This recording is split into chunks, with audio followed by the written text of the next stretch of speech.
Hello students, আমার চ্যানেলে তোমাদেরকে স্বাগত। শুরু করছি 2026 মাধ্যমিক পরীক্ষার্থীদের জন্য ভূগোলের ক্লাস 10।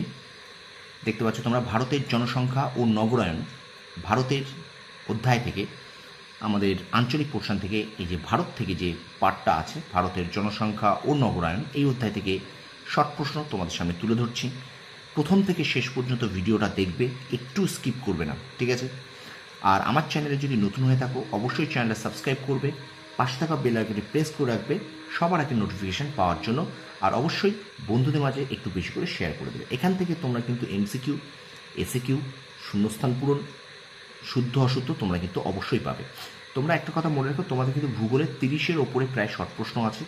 সুতরাং 30-এর ওপরে অর্থাৎ ফুল শর্ট প্রশ্ন করতে পারলে কিন্তু তোমাদের ভূগোলে 100 অথবা তোমাদের কিন্তু 90-এর ওপরে বা 90-এর কাছাকাছি নাম্বার পাবে। কারণ আমি কিন্তু যে সাজেশানগুলো দিয়েছি সেগুলো করতে থাকো, এখনও সাজেশন কিছু বাকি আছে, সেগুলো আমি তোমাদেরকে দিয়ে দেবো। সুতরাং শর্ট প্রশ্নকে টার্গেট করো, শর্ট প্রশ্ন ফুলফিল করে আসতে হবে।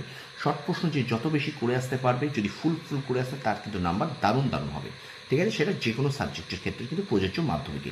চলো শুরু করি ক্লাস 10 মাধ্যমিক ভূগোল, ভারতের জনসংখ্যা ও নগরায়ন, এই অধ্যায় থেকে শর্ট প্রশ্ন। দেখো, প্রথম বলছে ভারতে কত বছর অন্তর সেন্সাস হয়? উত্তর হবে 10 বছর।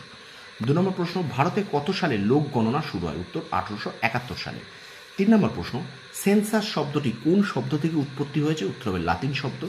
4 নম্বর প্রশ্ন, কোনো অঞ্চলের মানুষের বন্টনগত তারতম্যের সূচককে কী বলে? উত্তর হবে জনঘনত্ব। 5 নম্বর প্রশ্ন, ভারতের কোন রাজ্যে জনঘনত্ব সর্বাধিক? উত্তর হবে বিহার।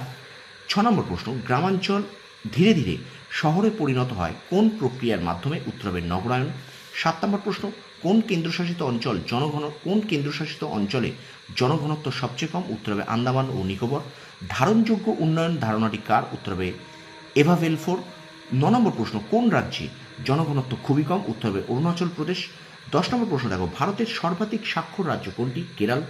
11 নম্বর প্রশ্ন, ভারতের কোন রাজ্যে নারী পুরুষের অনুপাত সর্বাধিক? উত্তর কেরল। 12 নম্বর প্রশ্ন, ভারতের কোন রাজ্যে সাক্ষরতার হার সব থেকে কম? বিহার। 13 নম্বর প্রশ্ন, কোন নদী অববাহিকায় ভারতের জনবন্টন সর্বাধিক? উত্তর গঙ্গা নদী। 14 নম্বর প্রশ্ন, ভারতের সর্বাধিক জনবহুল শহর কোনটি? মুম্বাই। স্টুডেন্টস, ভিডিওটা কেমন লাগছে তোমরা অবশ্যই কমেন্ট করে জানাও, আর অবশ্যই লাইক করো, শেয়ার করো, পাশে থাকা, আর অবশ্যই আমার এই চ্যানেলটাকে একটু শেয়ার করে দাও বেশি করে। আর চ্যানেলে যদি নতুন হয়ে থাকে অবশ্যই চ্যানেলটা সাবস্ক্রাইব করবে, পাশে থাকা বেল আইকনটি প্রেস করে রাখবে, আর অবশ্যই একটু বেশি করে শেয়ার করবে, ঠিক আছে? আমি কিন্তু তোমাদের এই চ্যানেলে, আমার এই চ্যানেলে ক্লাস 10 অর্থাৎ 2026 মাধ্যমিক পরীক্ষার্থীদের জন্য বাংলা, ইতিহাস, ভূগোলের ক্লাস করাচ্ছি। সুতরাং আমার চ্যানেলটাকে ফলো করতে থাকো। চলো ভিডিওটা কন্টিনিউ করি। তারপরে দেখো, কোন শহরকে গোলাপি শহর বলা হয়? উত্তর হবে জয়পুর। 16 নম্বর প্রশ্ন, ভারতের বাণিজ্যিক শহর কোন শহরকে বলা হয়? উত্তর হবে মুম্বাই। 17 নম্বর প্রশ্ন, ভারতের বৃহত্তম শহর কোনটি? মুম্বাই। 18 নম্বর প্রশ্ন, ভারতের সর্বাধিক জনবহুল রাজ্য কোনটি? উত্তরপ্রদেশ।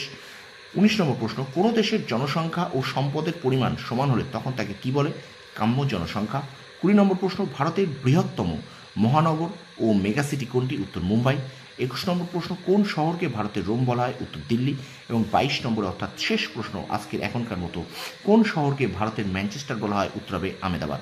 এই 22টা প্রশ্ন খাতায় তুলে নিয়ে অবশ্যই পড়া শুরু করে দাও, কারণ এই প্রশ্নগুলো কিন্তু তোমাদের স্কুলের সেকেন্ড ইউনিট টেস্ট, স্কুলের টেস্ট পরীক্ষা এবং 2026 মাধ্যমিক ফাইনাল পরীক্ষার জন্য কিন্তু ভীষণ উপযোগী হতে চলেছে। সুতরাং এই প্রশ্নগুলি বারবার রিভিশন দাও। শর্ট প্রশ্ন মনে রাখার একটা মাত্র উপায় রিভিশন। সুতরাং শর্ট প্রশ্ন কোনো সাজেশন হিসেবে করতে চেও না, কারণ শর্ট প্রশ্ন সাজেশন করতে গেলে তোমরা কিন্তু অবশ্যই কিন্তু একটু চাপে পড়ে যাবে, ঠিক আছে? তো শর্ট প্রশ্ন সাজেশন নয়, টেক্সট বই যদি তোমাদের কাছে থাকে, নিশ্চয়ই আছে, সুতরাং সেই টেক্সট বইটাকে, যার টেক্সট বইটাকে খুঁটিয়ে পড়ো, সেখান থেকে প্রশ্নোত্তর করো, সেই অনুসরণীগুলো করো, আর অবশ্যই আমার এই চ্যানেলটাকে ফলো করো। তোমরা সফল হও, তোমাদের সাফল্য কামনা করি। ধন্যবাদ। আর চ্যানেলে নতুন হয়ে থাকলে অবশ্যই চ্যানেলটা সাবস্ক্রাইব করবে, পাশে থাকা বেল আইকন প্রেস করে রাখবে, আর বন্ধুদের মাঝে বেশি করে একটু শেয়ার করবে। ধন্যবাদ।